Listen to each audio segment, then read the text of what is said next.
Hey, this is Claire at the Allentown Art Museum. Happy Textile Tuesday. Today we're taking another look at cutting-edge inventive quilts from the collection of Pat and Arlen Christ, our newest exhibition. And so today I wanted to take a look at this example in the exhibition. This quilt is based on the traditional Irish chain pattern, where you have these diagonal lines that create diamonds.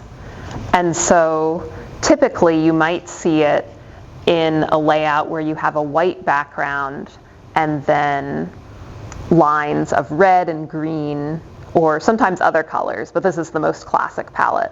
And that white background is very traditional. But as you can see in the example in the exhibition, the quilter has made this kind of multicolored mosaic background for a really different and interesting variation. Another interesting thing about this quilt is the scale. The squares are very small. They're actually about 14,000, or I should say more than 14,000 pieces in this quilt. And this type of quilt and the interest in having more and more pieces was a trend in the later part of the 1800s. This style is sometimes referred to as postage stamp because of the small size of the pieces. And quilt scholar Barbara Brackman has noted that newspapers in this era, when they were reporting on quilts that won prizes at farm shows, they often commented and exclaimed about how many pieces they had. And so Brackman thinks that maybe this is something that drove the trend for having more pieces and smaller pieces in quilts.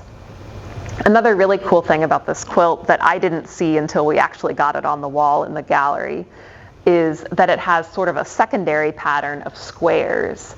So you can see, like right here, there's a concentration of this kind of pink and green. And then as you back up and look more closely at the quilt, once you see one of them, you'll start to see other areas where those squares emerge as well. And that was really cool. That was a fun surprise for me, once we saw it in the gallery. This kind of creation of a secondary pattern is also something that you start to see more in the later part of the 19th century, quilters playing with color and kind of even optical illusion. So if you want to see more examples of this kind of experimentation and variation on tradition in quilting, please stop by the museum to see Cutting Edge. This exhibition will be on view through October 26th.